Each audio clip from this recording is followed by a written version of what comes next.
Trading and Mentoring Live, and today is Monday, June 10th, 2019. We are now in the final hour of the trading day. As many of you know, I believe the prices, as close as you can get them to the close of the market, are the most valid prices of the day. And that is why I make the majority of my buying and selling decisions based upon the closing prices, or as close to the close as I can get. So we're having another nice big day today. We had a great week last week. We had 5 days up. Today we have another day up, which is just awesome. Doesn't happen all the time, but when it does, it sure feels good. So anyway, the format for today, as usual, is we are going to first run the U.S. legal disclaimer, and then we are going to come back. We're going to take a look at my current positions, when I bought them, why I bought them, and how I'm going to manage them going forward.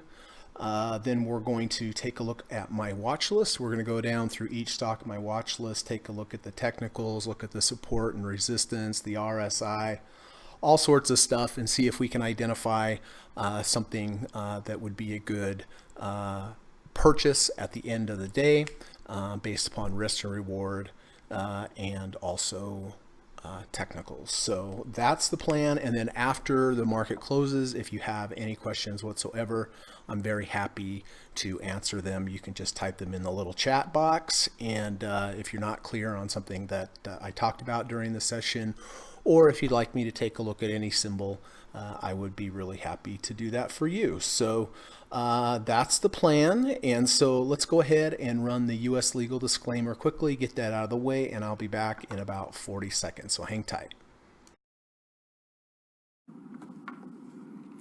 This video or live broadcast, like all instructional materials produced by Gossett Trading and Mentoring LLC, is created and published for informational and educational purposes only. Please carefully read and or listen to the U.S. government required disclaimer before watching this video or live stream broadcast. The video link and disclaimer text are located in the description section of this video or live broadcast, here and here.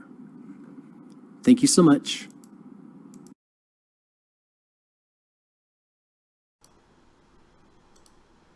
All right, there we go. We got that out of the way. Oh, hey, Steve Burns. Hey, thank you so much for checking in, my friend. Yes, it's been another great day. Steve, I know you've had a monster day because I follow your trades. And if anyone does not follow Steve Burns on Twitter, I would, well, do yourself a favor and do that. It's at @SJoseph Burns on Twitter. And Steve is a mentor of mine, an idol of mine, and has taught me so much of what I teach you here in this live stream. So thank you so much, Steve. Glad you've had such a great week and having such a great day on your positions. It's just awesome. So, okay, let's go ahead and take a look at my current positions, and I'll tell you why, when I got in them, why I got in them, and how I'm going to manage them going forward. All right. So Apple, I did buy Apple on June 7th on this nice strong break back above the 200-day moving average. I will be using the 200-day as my initial stop. You can see I did hit two profit targets today, one at 192.56 and one at 194.97. So I'm going to continue to hold this trade at this point until either few things happen. One, we close back below the 200-day, or my initial target up here is the 70 RSI. That is my initial profit target. If we keep continuing to move away from my entry point and it keeps extending further, I will tighten up my stop. Probably a close below the previous day's low would be my stop. But as long as we're making new highs, and not closing below the previous day's lows, I will continue to hold this. But initially, right now, where we're at, based upon where I bought it on the 7th of June, if we close below the 200-day, I will exit to the downside, and I'll keep trailing and phasing out as we move up. We're up against the third ATR channel, which from a technical standpoint, it does have merit, and you can see we almost kissed it today and came off a little bit. But I'm going to be a little patient with this trade, especially since we're not too far away from the entry point. But the close back above the 200 was really strong on high volume. We did have a 520 crossover, which is always a good sign. MACD is positive, so yeah, it's been a nice trade so far. So I will continue to phase as it moves in my favor, and then I'll watch this 200 area here as my initial stop. Hey, Mount Doji's here too. Nice to see you, Mount Doji. Thanks for coming by. I appreciate it. Steve Burns is in the house. So that's awesome. It's a great day, Steve. I finished my second book of yours last night. Oh, that's great. Which one was it, Mount Doji? Was it the risk management one? I think it's so important. Like Steve said, there's so many books out there that talk about setups and entries and all this kind of stuff, which is important, obviously, but I don't think there's enough out there about risk management, which is ultimately the most important thing to learn. Entries and exits are obviously important, but you don't really have any control over them. Ultimately, really the only thing you have control over ultimately, the only thing you have control over is when you buy and how many shares you buy. So, all right. Amazon. I did buy Amazon back here on the 6th of June when we had the close back above the 200-day. My initial stop would have been a close back under, giving myself a small risk if I was incorrect. But fortunately, it did move up my way really nicely. You can see I hit 3 profit targets. This particular trade, I was targeting the 50 moving average, the 50-day simple moving average. And so I am out of this trade. These last 3 profit targets here today got me out of the rest of my trade. So I am flat Amazon. The question is, do I want to re-enter it here, possibly using the 50-day as my initial stop? It's possible. It's a 56 RSI, so it's not too overbought. So I'll have to make a decision at the end of the day. But as you can see, I hit 3 profit targets today. It's been a really nice trade. It's been from top to bottom there. It has moved up 6.3%. So really good, and I'll just have to decide what I want to do with this at the end of the day if I want to enter a new position. So we'll do that at the end.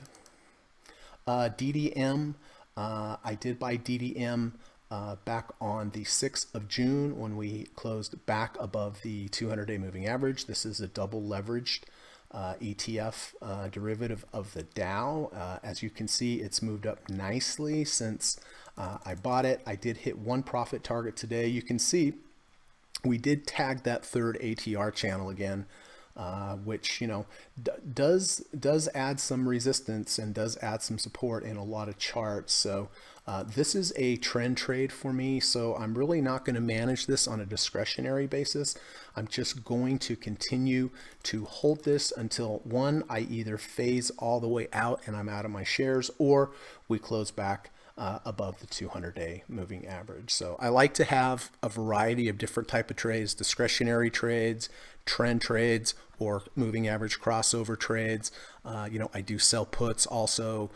We do the overnight SPY trade. So I like to not only have a diversity among my the type of stocks I'm holding, what sector the stocks are in, but also in my approach to trading. I like to have a variety of different trading methods. I think it helps smooth out my risk to reward. I think it helps smooth out my returns and gives me some diversity, not only from the stocks I'm trading, the type of stocks I'm trading, but also the approaches that I'm trading. So as long as DDM continues to move up, I will continue to phase out until I'm out of shares.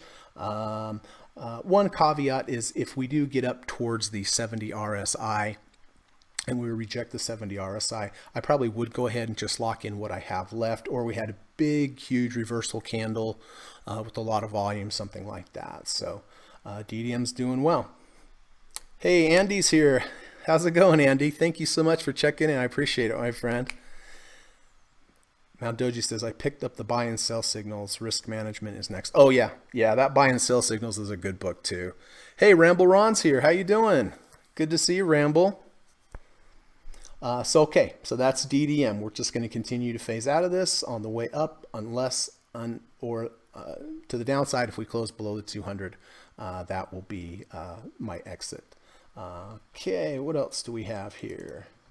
IBB. So I bought IBB on May 7th, and the reason that I bought it, this is a Dr. Alexander Elder, Kerry Lavorne type of trade. Here we have a low, and you can see the readings of the MACD bars, the deep MACD bars.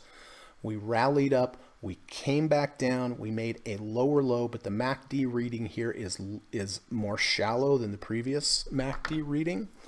So that is called a bullish divergence. And I didn't buy the first move back up. Kerry Lavorne really likes, after you have a double bottom, that you move up, you come back down, and then you have a V1, V2 entry to the upside. And this was a V2. Here's day 1, day 2, day 3. Day 2 washes out day 1. Day 3 closes above day 1's close, and it also closed above the 20-day moving average. The reason he likes to buy these higher lows is, this is Kerry Lavorne. You know, the people that bought this dip here, right, who actually got the bottom, as this moves up, they're going to be looking for a place to sell on this counter rally move.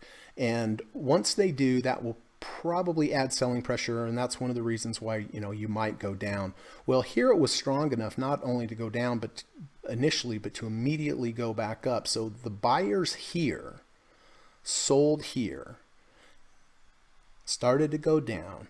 Now it's starting to move up. Well, the people that bought here, sold here, these sellers are now out of the equation, which makes it easier for things to move up in the future. So, you know, it doesn't mean for sure that's going to happen. But that's kind of the context and kind of the theory behind higher low trades. So as long as this closes back above the 20-day moving average, I will continue to hold this. Although one thing I do want to watch is we were above a 50 RSI here at one point today, and now it is below the 50. So it's a little concerning. You know, kind of hair splitting, but it also did reject the first ATR channel. So I'm gonna just have to watch that one just for a second. Oh, give me 1 second.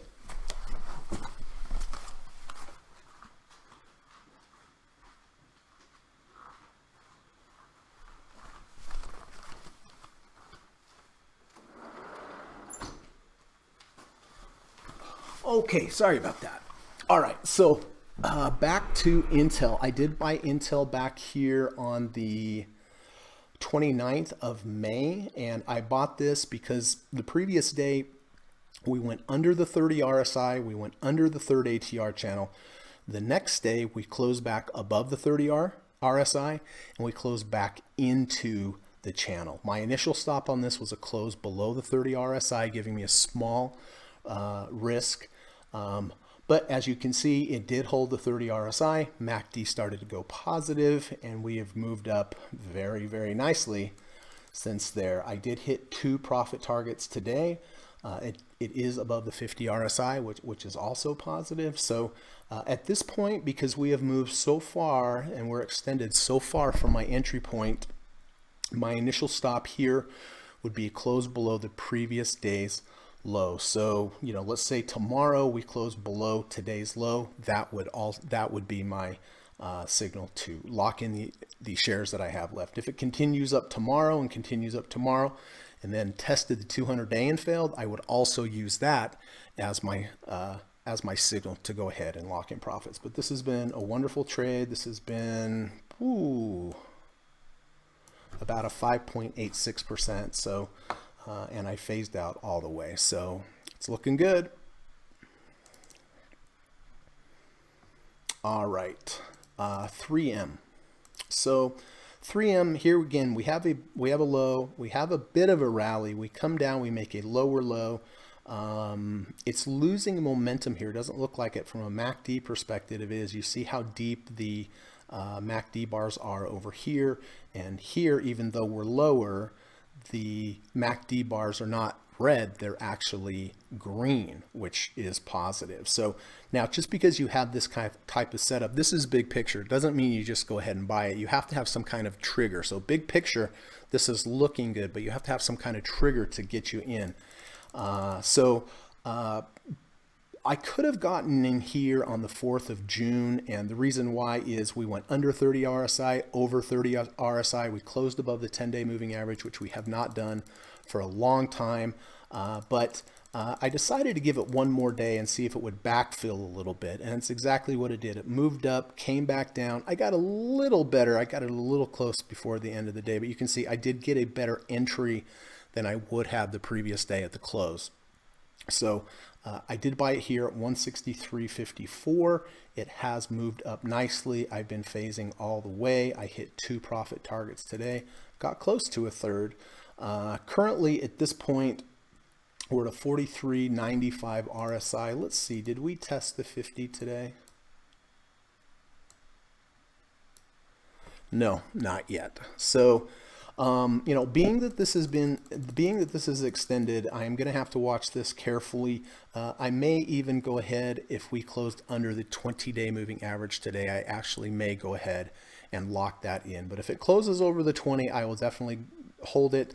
Going forward, if it keeps moving up, I will continue phase, and then my exit signals will be a close below the previous day's low or a close below the 20-day moving average. So this is a counter trend rally. We are far under the 200-day moving average. So whenever I have counter trend rallies, I'm a little quicker on the trigger to get out than I am, because you know you're having a rally into a downtrend compared to buying a dip in an uptrend. So I'm a little quicker to lock these in, because just because we have a double bottom with the divergence does not mean this is the bottom. It just means, you know, it's setting up to have a counter type of rally, which a lot of times don't last long. So anyway, so 3M's doing well. Close under the 20-day moving average today would be my stop, or in the future, close below the previous day's low. Or if we test the 70 or the 50 RSI here and fail, I will also lock it in there as well.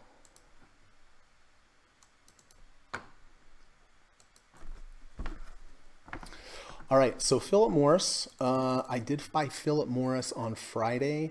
I bought a half position because we're under the 200-day, and the reason why I did is we went from under 30, back over 30, under the third ATR channel, back into the third ATR channel. Today, it did test the third ATR channel again. We are down on the trade today, or since we bought it on Friday. If this does close below the 30 RSI, it will also close below the third ATR channel, and that will be my signal to get out. But you know, it will be a small loss for me compared to what the potential on the upside was. So again, this is a counter trend rally as well. So anyway, it closed under the 30. I'll go ahead and get out of this position. But if it closes over 30, I will continue to hold it. Qs. I did buy the Qs back on June 4th when we had this strong close back above the 200-day moving average. In addition, we had a V2, day 1, day 2, day 3. Day 2 washes out day 1. Day 3 closes above day 1's close. we have a nice V2, we have a strong close back above the 200-day, and this is a good 250-day, excuse me. I base this off the 250-day. So, I've shown you the back tests in the past on etfreplay.com, and this is a good, solid, quantified, back-tested system. This is a trend trade for me. I'm not going to be managing this discretionarily. So as long as we stay above the 250-day moving average here, I will stay long. I have been phasing out all the way. I'm out of about 50% of my position, which is kind of nice, to take a few chips off the table, especially when you have this kind of move up. So going forward, this is not a discretionary trade. I will not be managing it. I'm just going to go ahead and hold this as long as we stay above the 250, or I run out of shares to sell.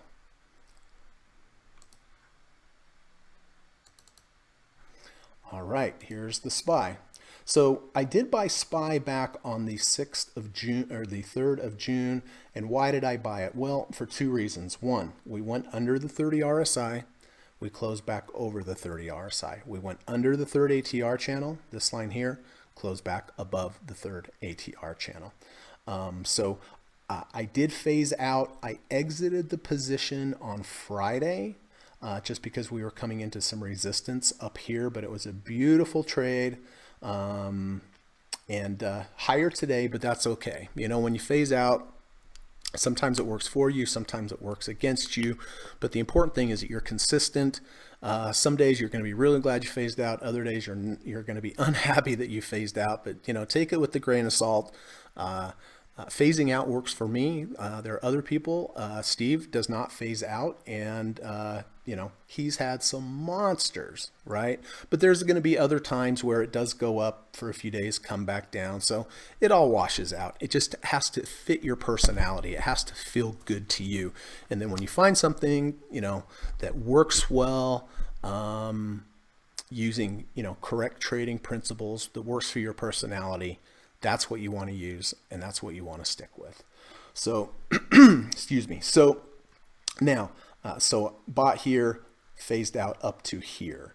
Now, I also buy another SPY approach. I buy it every day at the close of the market, and I'll show you why. And Steve Burns was nice enough to send me this over the weekend on Twitter. But this is the chart that I usually show everyone every day. What I do is here's the study. If you would have bought the SPY on the open and sold on the close each day since 1993, you would have actually returned a negative 5.2%. But if you did the opposite and you bought on the close in the afternoon, you sold in the morning on the open, you would have actually returned 568%, meaning that more than all performance came in after hours trading. And that is why I buy the SPY every day at the close, sell it first thing in the morning. Now you can see, over the long term, this has done exceptionally well, but there's been some significant drawdowns along the way. If you would have started here, a couple of years later, you would have thought this is the worst approach ever, but you have to take it and look at this in the big picture. And the most important thing here is you have to position size correctly so that if you do start right at the very top and that you have a drawdown, it's not a significant drawdown that's not going to affect you emotionally, and it's not going to affect you financially. So this is the chart that I have been showing people every day. But Steve was nice enough to send me an updated chart. So you can see this was done in 17. Since 1993, the buying in the morning, selling in the open, you would have returned -5, and the opposite, you would have made 568. Well, this is up to date to 2019. So the buying at the open, selling at the close now, instead of a 5.2% loss, you would have had a 13.9% loss, and the gain, instead of 568, would have been 634. So anyway, I like using quantified, back-tested methods, approaches like this. So thanks, Steve, for sending those over. Steve says it all evens out. Yep, I have been breaking this close open signal down year by year in Excel, and it's interesting how it works out by year. SSO and UPRO are also interesting. You get rewarded for overnight risk. Most alpha happens overnight futures markets. Yeah, that's exactly right. That's why when day trading, I know people do it. I know some of them do okay, but, based upon this study here, and what Steve's saying, a lot of your edge comes in just from the overnight position, just from holding overnight. And I know there's drawbacks, you don't sleep as well and so forth, but, use the data that's there. And if the data is saying that majority of the gains in the S&P are coming from overnight, then you can see why holding overnight is generally just an edge in itself. All right, so I did buy SPY on Friday at 287.63, and I did sell it for a nice little profit this morning here at 289.40. I will be buying this again today at the end of the market, but I am out of my discretionary trade from here up to here in the SPY. Okay, here's a monster one we had, I'll tell you that. So, okay, talking about double bottoms with divergences. Here's a low, we have a rally. Note the depth of the MACD bars. Here's a low, we have a rally, we come back down, we make a lower low. See how shallow these bars are now compared to the depths of these bars? That's showing slowing momentum. So that should kind of get your attention. Not immediately that you want to buy, but it should get your attention as a possible setups coming in. You're looking for some kind of trigger. Well, where was my trigger? Here was my trigger. We had a V2, day 1, day 2, day 3. Day 2 washes out day 1. Day 3 closes above day 1's close. In addition, close back up into the old range. See, here we had a breakout down to a new range. And then it immediately closed back into the old range, making this a false breakout to the downside. So again, bottom, rally, bottom, MACD divergence, V2 entry, day 1, day 2, day 3. Day 2 washes out day 1. Day 3 closes above day 1's close. We are very close to a MACD crossover. So all in all, this is why I took this trade. I have been phasing out blah, blah, blah, blah, blah, all the way from high to low in this trade.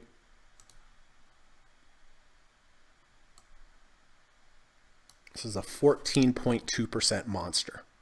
So I did phase out of all of my remaining positions today, but I am very happy to. I think we might have some issues here with the 100-day, maybe, I don't know, but it's possible. But I'm very happy to have locked in this trade today, and this was a monster. I think it was the largest trade I've had this year, up 14%. So, if I would have been wrong, I would have been wrong maybe this amount from here to here, but you can see I was lucky enough to get a nice trade. I was lucky enough to hold on to it, be open-minded with it, and let it run if it was going to run. So, the whole concept of profitable trading is having larger winners and smaller losses. And the only way you can do that is being quick to take your losses and being patient with your winners. And so, anyway, beautiful trade out of square. And VIX. So I did buy the VIX on Friday, and I bought it because the relative strength was so high on the VIX. The market was up so strong on Friday, but it was also, the VIX is inverse of the S&P because the VIX prices go higher when puts on the S&P go higher. So, it was a bit of a divergence when the S&P was up so high, but the VIX was actually also up. So that's what made me, take a look at the VIX, and I decided to go ahead and buy the VIX because we had a nice V1, also rejected the -1 ATR channel. So here's day 1, day 2. Day 2 washes out day 1, closes above day 1's close. My initial stop on this is going to be halfway of the washout bar. Washout bar right here halfway is about 27.86. So I am down very slightly on the trade, but if it does close above the 27.86, does close above the halfway of the washout bar, that's the technical place that that's your line in the sand, is the halfway of the washout bar. So if we do close under 27.86, I will go ahead and keep this trade. If we close below, I will get out of the trade. All right, so that is it. Hey, since we have Steve on, as you know, I usually read a quote or two from famous traders, and because I feel like their information is valuable, and we have a real life famous living trader here today, which is Steve Burns. And Steve, I hope you don't mind that I jacked this from your Twitter, but it did make a lot of sense, so I just wanted to go over it with everyone. But Steve says, advice to new traders: you're not going to get rich quick. And it is so true. You're not. You know, this is a profession. This is a skill. You can't just learn it overnight. You don't just learn one pattern and you're set for life. So, you know, you're not going to do it quick. Just learn, take it slow, baby steps, build upon what you're learning, precept upon precept, and that's the way to become a good trader. Don't hop from system to system. It's true. You know, a lot of people will start a system, they'll read about it, they'll use it. If it immediately starts going against them, they'll go, oh, this is no good. Well, you know, all systems, even good systems like the back-tested S&P, overnight, you know, it goes through drawdowns. You might just step into a system when there's a drawdown. So don't let that discourage you.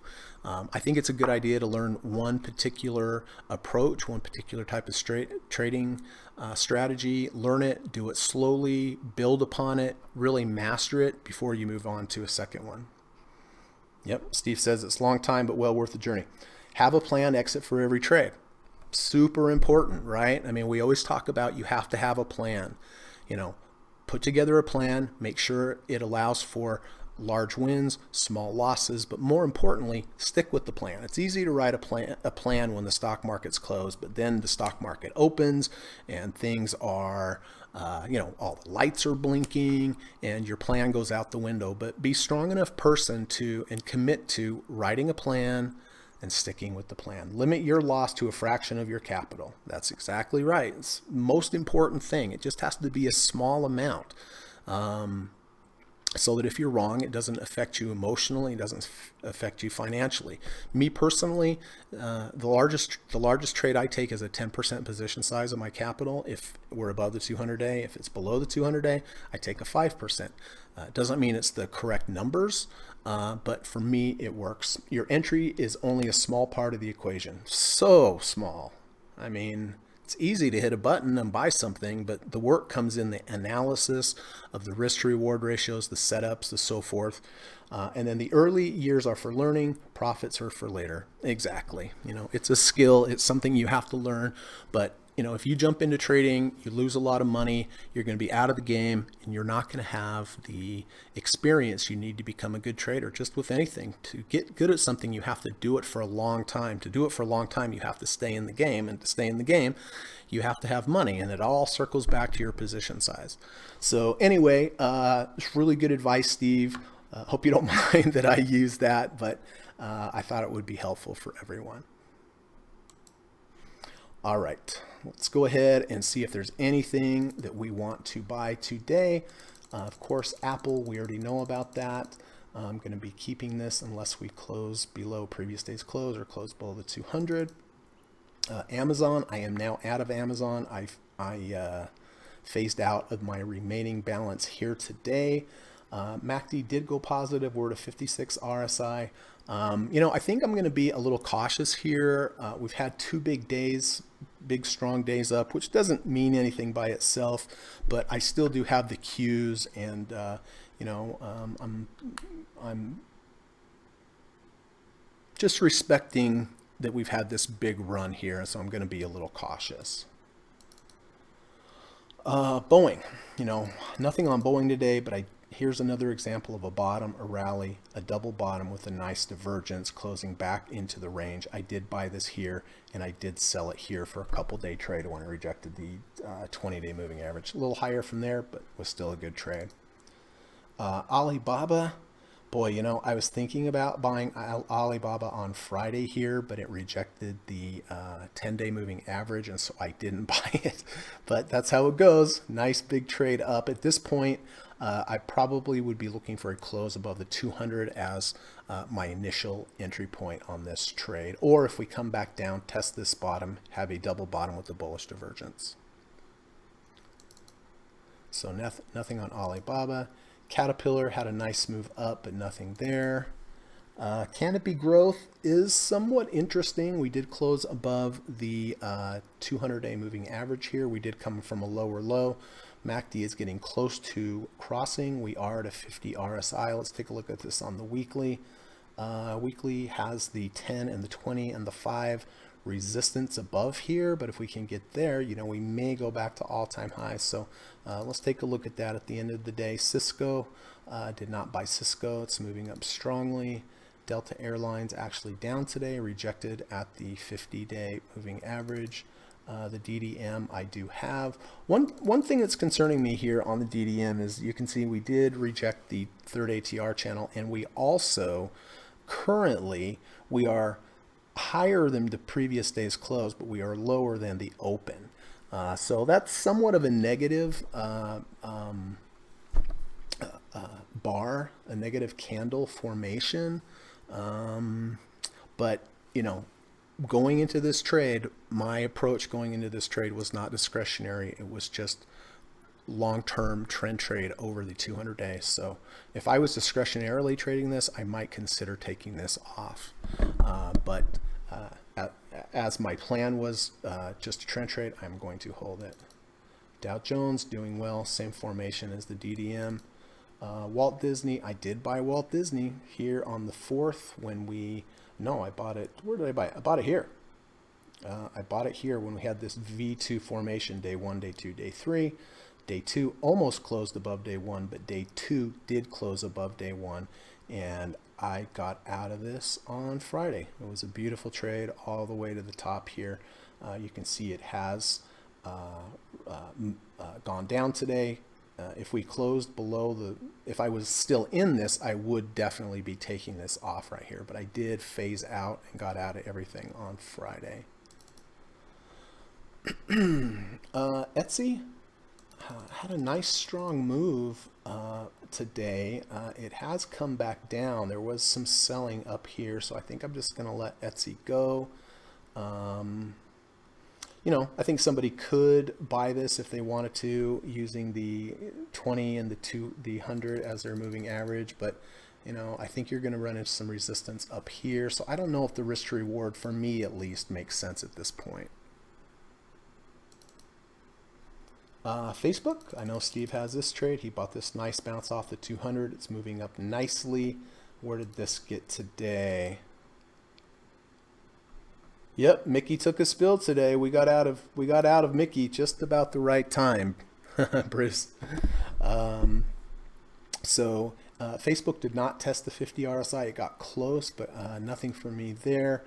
All right, so this is an interesting trade on Five Below, and it's okay on the daily, but what I want to show you is I want to show you on the weekly. This is a Kerry Lavorne trade, but this is a perfect Kerry Lavorne trade. You see how we make a higher high? You see how we come back down into the value zone, which is in between the green lines here in the channel, which is normal. You know, it's totally normal. Doesn't mean it's falling apart, but we move up, we move down, we move sideways. Then last week's bar washed out the previous day's low, also tested the 50-week moving average, and now we have triggered a V2 on the weekly. If it closes above 2 weeks ago's close, which is 128.70. So if we do today, if we do go above this close here, I will buy this. This is going to be a longer term trend on the weekly time frame, so it's not going to be as fast. It's going to be a longer trade. We might be in this trade a month, but here's the washout bar. I would use the halfway of the washout bar as my stop, a close below halfway of the washout bar. Otherwise, I will target the 70 RSI. So 5 looks pretty good on the weekly. Gold. So I did buy gold here when we closed above the previous day high. We had the MACD a crossover. I did phase out. I actually got out of all of my position. I think here I ran out of shares to get out of. So it did stay above the 70 RSI the previous day. It is currently below the 70. I know Steve had a beautiful trade on this. I imagine he'll be getting out of this today when it loses the 70 RSI. So nothing on gold. Google, nice trade. I was thinking about buying this on Friday, but I decided not to. I just felt like I had enough tech exposure, but this has moved up nicely, but nothing on Google. Goldman Sachs, nothing really there for me. IBB, well, this is one we have. I think I'm probably going to go ahead and take this off and be cautious. And even if it holds the 20-day moving average, I think I'm going to take it off because it did test the 50 RSI intraday. So this will be a very, very small loss, and this is how we want to keep our losses. Intel, we have that. We did hit 2 profit targets today, so that's fine. Russell 2000, possibly a close below over the 200-day would be interesting. Oh, Steve was stopped out of UGL 6%. Yeah, beautiful trade, Steve. That UGL is the double leveraged gold. So beautiful trade, my friend. I was glad to be along there with you. Lockheed Martin. I did buy Lockheed Martin. Where did we buy this? Now I can't remember. Oh yeah, we bought it right here. And we bought it because we made a higher low V1 entry closed above the 10-day moving average. We bought it here. We phased out all the way to here. So we pretty much we got close to the top. Today it did gap up, reverse, has lost a 70 RSI. So if I still have this trade, I would be getting out, but this was a great trade from here up to here. That was a monster trade for us. MasterCard. So, you know, in all the time I've been doing this live stream, I have had one short position. It was on it was on Visa, I think. It's Visa or MasterCard. And we did have a nice short trade on that. I am going to go ahead and place my second short trade on MasterCard today. And why am I doing that? Well, similar to buying under the 30, buying under the third channel, and then going back up to the long side. Here we went above the third ATR channel. We were above 70. Now we've closed back underneath the third ATR channel and closed back under the 70. So I will be initiating a short trade here at the end of the day, just with the half a position because we are over the 200 and I'm going short. So I will be using a half position. So we'll watch that at the end of the day. Merck, nothing really there. Yep, Steve says thanks to the 520 cross, and it's so true. But you know, the other thing too, as Steve well knows, is that in addition to the 520 cross, you know, we had other indicators too. We broke back above this particular range. MACD was positive. We had an increase of volume, you know, so we had a confluence of multiple signals, and you know, the best trades are the ones where you have multiple signals line up. Okay. Microsoft, big, nice, strong day. Nothing there today. Netflix, ooh, boy, Netflix had a big reversal there. So nothing on Netflix. Nike also reversed, so nothing on Nike. Philip Morris, we did buy Philip Morris. We will hold this as long as it holds above the 30 RSI and above the third ATR channel. So right now where it is, it's looking okay.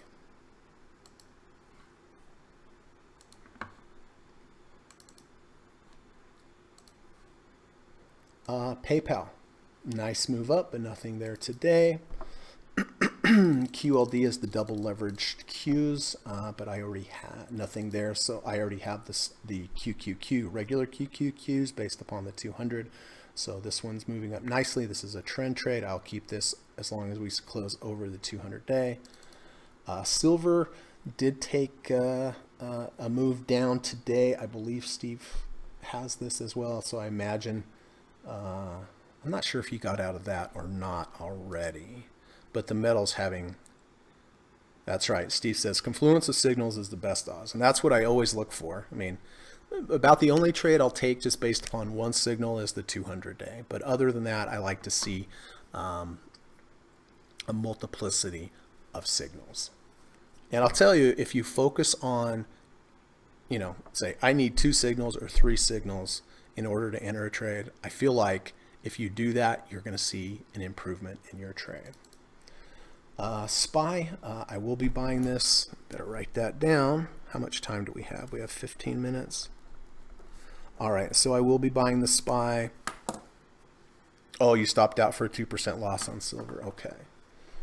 I will be buying the SPY again today. I'll tell you, with this overnight SPY trade, it's tough because when I'm so precise with my entries, to buy it every day, it seems, like I'm not putting enough work into it, like it's too easy, but the back test shows that it is profitable long term. So this is a long-term approach for me. I'm taking the long view, but it has been profitable ever since I've started. I got to tell you that.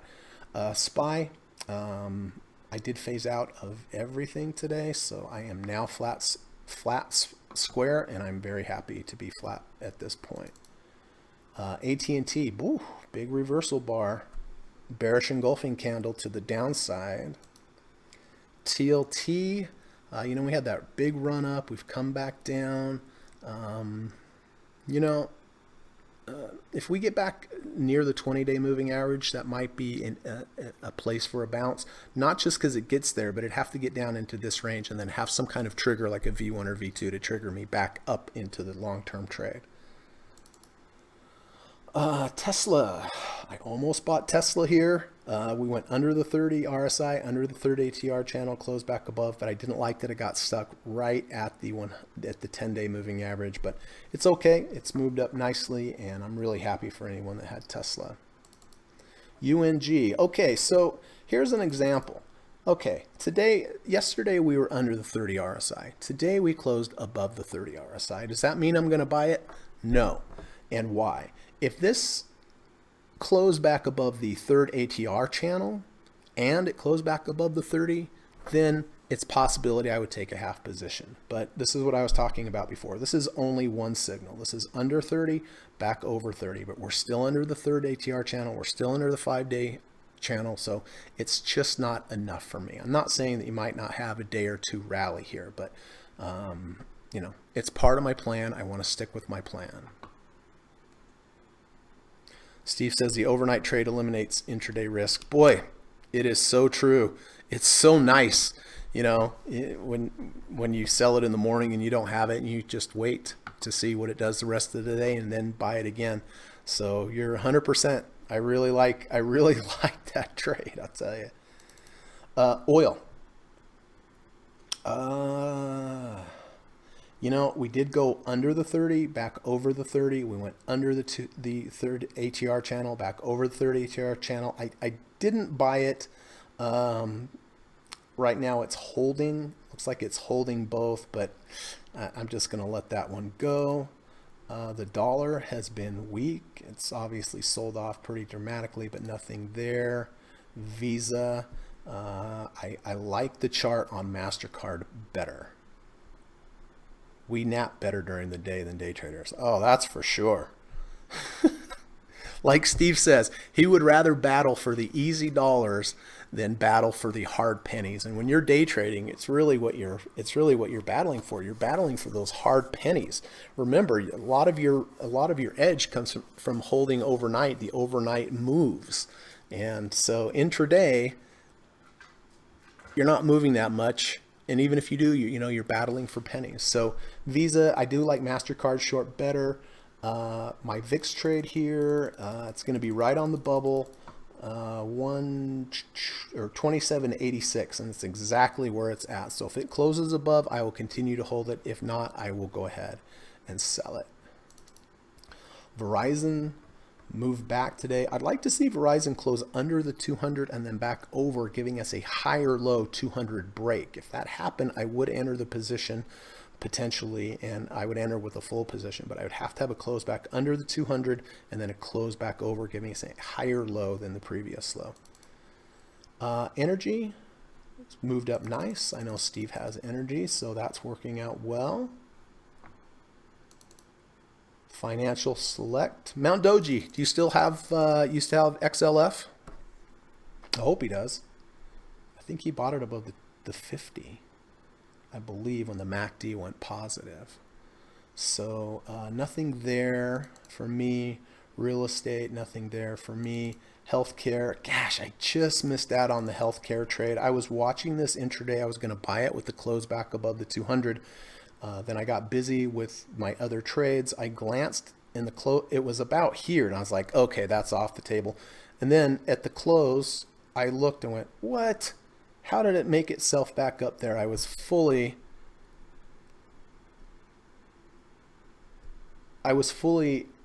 committed to buying this over the 200-day because it gives me a good risk to reward ratio. But I missed it, and it happens. I know it happens to everyone, happens to the best of them, especially when you're an end-of-day trader and you're having to make all these decisions with multiple positions and, in a very small amount of time. But it's okay. It just happens. Do your best.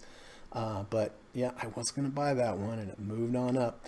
Okay, so let's take a look at the ones that I flagged, see if there's anything interesting there. Apple, no. I'm not going to buy Amgen here, but I do like that we had that strong day up, but we've been able to hold that higher range. We'll see if it can break out from there, but nothing on Amgen today. Canopy growth is a potential. Let's look at the weekly. 51 on the weekly, 50 on the daily. MACD is getting close. It's a potential. It's a potential. I'm a little tentative today. Etsy, I don't like the price action there. 5 below as based upon this V2 on the weekly. This will be a longer term trend based upon this move up, down, sideways, stab down, reversal back up. So as long as it closes there above 128.70, I will go ahead and enter that trade. JP Morgan, I was considering JP Morgan, but because of the MACD had crossed over, we're above 50 RSI, but I don't like that it rejected the third ATR channel. MasterCard, I am going to short a half a position. In UNG, no, it went from under 30 back over 30, but I do not like that's the only thing it's done. So for me at the moment, 5 below based upon this on the weekly, the move up, the move down, the sideways, the stab down, and reversal. Everyone emblaze this into your brain. This is a very good trading pattern developed by Kerry Lavorne. And the prices rejected under here. The market did not like them. It was strong enough to move up. So as long as we close today above 128.70, I will. Yep, I'm a little undecided about weed, Bruce.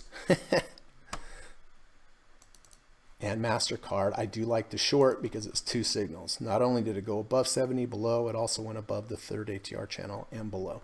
Okay, so that is MasterCard and 5 below. Now, our current positions. Let's see if there's anything we need to do. Don't like that it rejected that, but I am going to hold that. Amazon, we are completely out of. We phased out of. DDM, not doing so hot, but we did phase out a little higher than it was. I don't like this price action of a higher close than yesterday's close, but lower than the open. IBB, I am going to go ahead and get rid of that because it did test the 50 and close below. So that leaves us with a small loss here, and that's fine. Intel is fine. I'm going to keep Intel until we have a close below. 3M, So I think I'm going to go ahead and lock in 3M here, guys, because I don't like this kangaroo tail, this pin bar reversal, the close under the 20-day moving average. So I will be locking that in. Philip Morris, I'm keeping. It's above the 30 RSI, above the 30 TR channel. Q's is a trend trade. That's fine. Going to hold that. SPY, going to be buying that at the end of the day. Square, I'm out of that, phased out. Just lucky enough to get some of the top up there. And VIX, right on the button. So we have about 5 minutes. Let's see. Five Below was a trade thanks to Steve a few weeks ago. Yes, Steve turned us on to Five Below. It has a high rating, Investors Business Daily. So that is Steve let Bruce and I know about Five Below. So it has some good numbers. It's expanding, but again, just because a company's good, that's fine, but it doesn't mean buy it, right? You have to wait for something. You have to wait for some technical indicators to support your thesis that is a good company.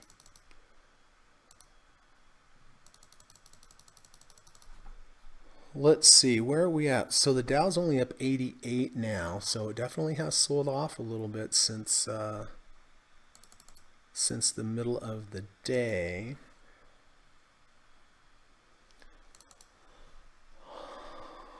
Okay, so we have about 5 minutes. I'm going to go ahead and I'm going to get rid of IBB just to free up some space.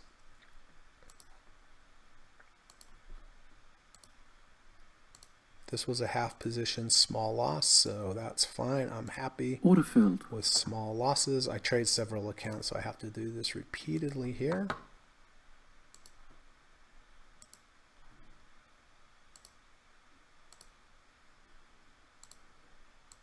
Order partially filled. All right. Order filled.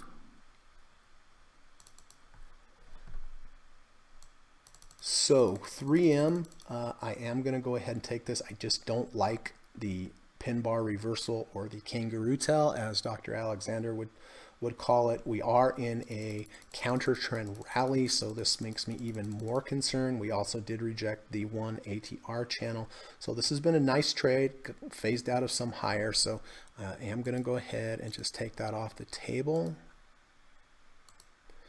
So I'm going to be pretty light here at the end of the day, which is fine. It's been a great trading week, and try not to get greedy and just try to be thankful for what this nice run that we've had. But as all of you know, FOMO, fear of missing out, it never ends up well, right? Everybody knows that. Okay. Well, VIX looks like it is going to be a keeper at least right now.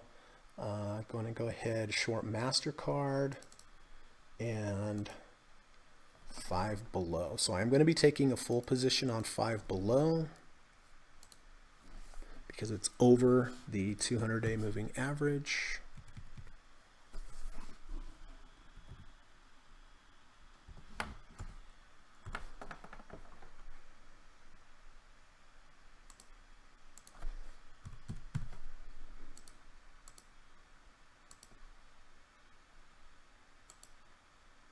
Order partially filled. Okay. Order filled.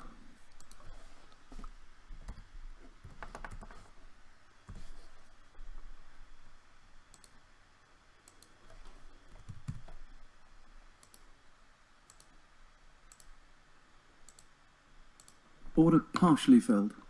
129.55. Order filled.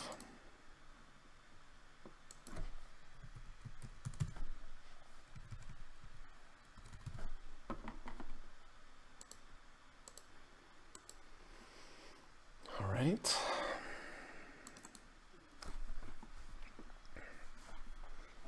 And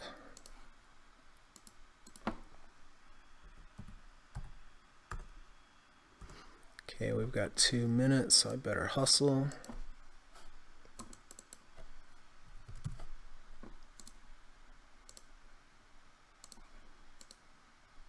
Order partially filled. Order filled.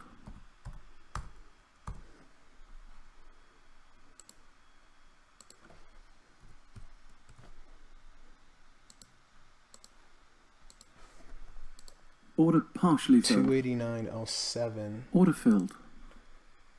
289.07 on SPY.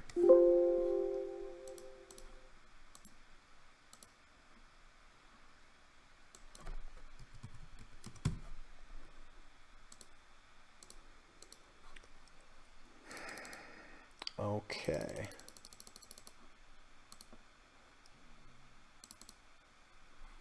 Yeah, and I already shorted MasterCard there at 266.96, so that is in the money, thankfully. So everything we got out of that we wanted to. Yes, yes, and SPY. Oh boy, shoot.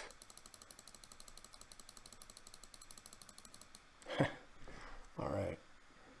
I guess we're going to just have to keep that one. Darn it. I'm not going to have enough time. Yep, that one slipped by me, but it's fine. I mean, it's within a penny. Oh, perfect. 129.86. It closed at, or 27.86. It closed at 27.86. Oh, that makes me feel much better. So, okay. So, boy, nice. Another nice day today. Had a little bit of reversal here at the end of the day. I don't know if that's going to make a big, have a big effect on things, but of course, you know, you'd like to see things close at the high of the day. So, hey, before we get to questions and answers, I just do want to let everyone know that I do offer private one-on-one coaching, teaching, and mentoring lessons during the evening time on Skype. So, you know, if you feel like it would help your trading to work with me one-on-one, please let me know. My hourly rates and my email address are in the description of this video. And basically, you know, what this looks like would be you and I having a conversation on Skype or over the phone, just kind of get to know each other a little bit better. You can tell me about, you know, how you've been trading, what your strategies are, what your challenges are. And then working together, I will put together a plan based upon good, technical, sound trading approaches that will hopefully get you on the road to being a long-term profitable trader. So I really like teaching, so if that's of interest, please let me know. You can email me. And then also, if you like this podcast or this live stream or whatever we want to call it, please do me a favor, hit the thumbs up button. It does help with Google and helping me build the channel. So if you could hit the thumbs up button, I would really, really appreciate it. So anyway, all right. Whew, what a day. I'm always glad when the closing bell rings, because then the pressure's off. All right, so let's go down through here. Mount Doji. I'm on the same boat as CGC as well. You have CGC, or you're wondering about CGC, Mount Doji?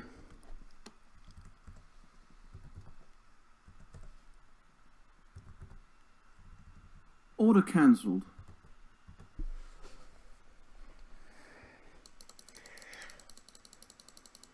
Yeah, you know, it's fine. I guess what I don't like about it, I don't like the confluence of moving averages above here. That's what concerns me on this trade. But so many times I've thought that, and it just motors on through. But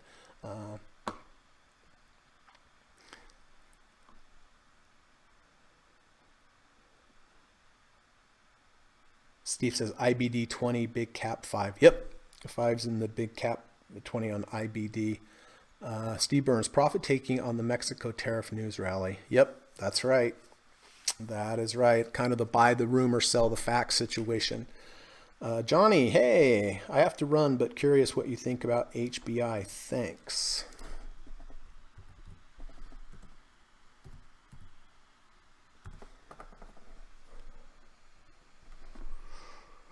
Well, you know, we had this V bottom here. We did come up to the 200-day. We did get rejected by the 200-day. Did close below the 200-day. This is the kind of trade, Johnny, that I'd like to see in a few days. If this comes back down for a couple days, then is able to close back above the 200, having this higher low in from this low, those are my favorite trades. I like higher low trades back above the 200. I'm a little concerned about closes back above the 200 when they come from V's, because the people that are here, they're looking for a place to sell here, and that could add some more supply to the market and move this back down. But if it goes down and then it's strong enough to go back up with these sellers out of the equation, then I like it. But at the very least, I wouldn't buy it here today because it tested the 200 and then closed back below. Dr. Jorgensen says, another good day, but looks like the market couldn't hold its gains. Yep. Yeah, I don't think, obviously it couldn't hold the gains, right? It got sold into. Nice close, haha. Have a good hike. Thanks, Bruce. I appreciate that. Have fun golfing today. Andy says, are you monitoring any short put ideas? Well, yes, I am. So let me show you. Let me take a look here.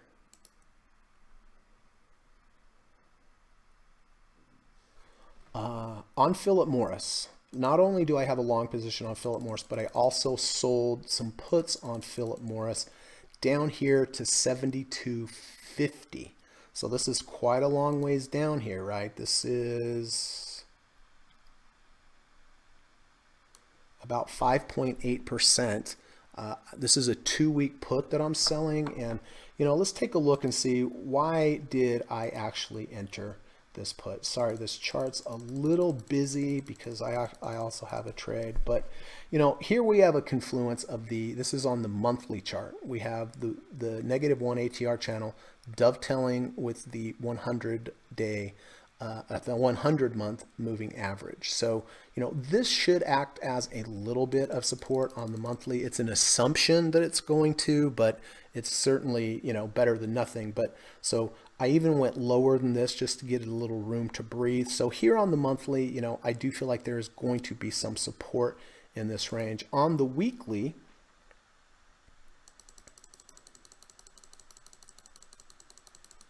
so yeah, we have this upsloping third ATR channel on the weekly.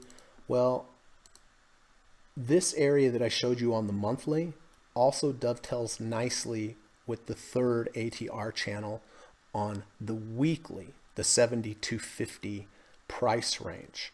And then on the daily, it's very close to that same price is very close to the 6th ATR channel on the daily. So I did go ahead and I sold that on Friday. I got $44 per contract, or 44 cents, but it's 100 shares. So I got $44 per contract. So as long as Philip Morris does not close below 72.50 by the 21st of June, I will get the $44 per contract.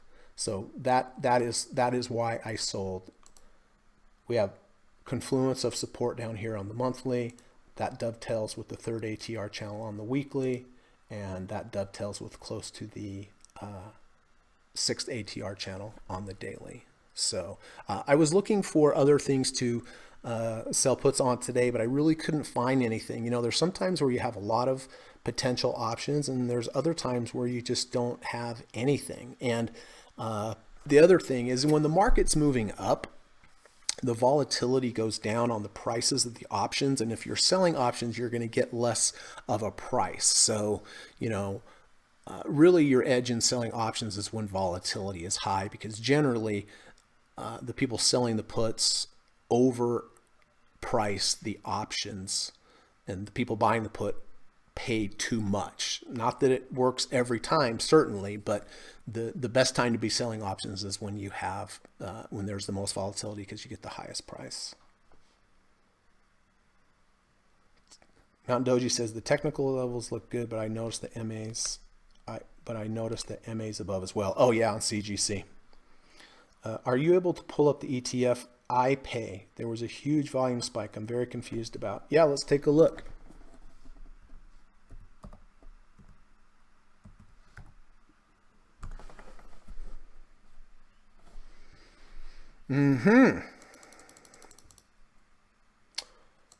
Wow.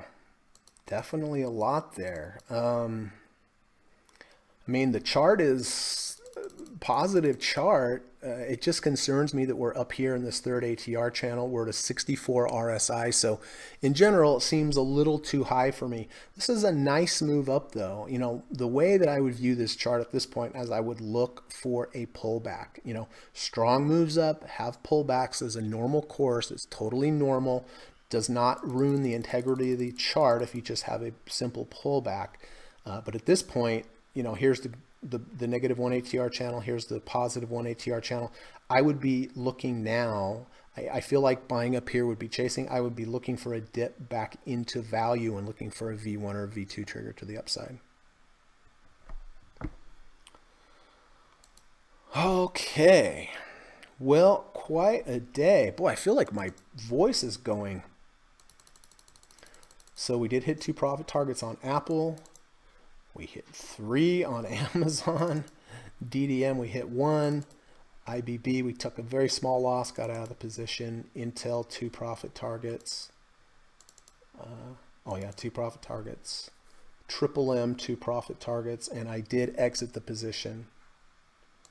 Philip Morris, hang in there for us. Q's is fine. The SPY did buy that at the end of the day. Square did exit out of everything. What a trade that was. And then VIX closed right on the button. Unbelievable. Mount Doji, I have no clue where this volume came from. I thought my charts were broken. Yeah, I know. Sometimes you don't know if it's a bad tick or what, but it looked fine to me. It just looked like a big volume day.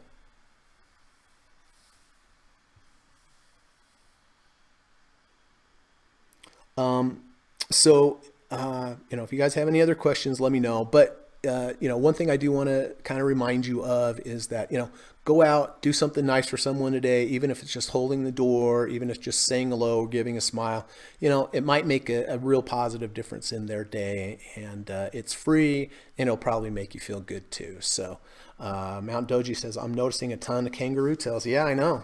You know, what do kangaroo tails mean? It means that there was a lot of selling up there.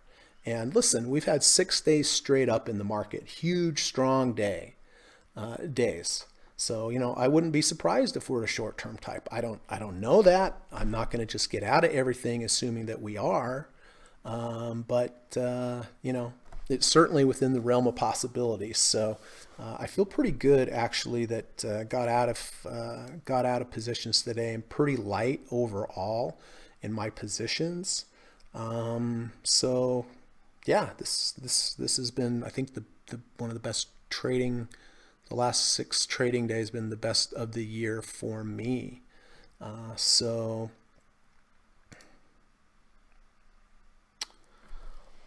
Okay, well, Dr. Jorgensen and Mount Doji and Andy and Steve Burns, thank you so much for coming by as always. You know, I think we're all honored to have you in here. Really appreciate that.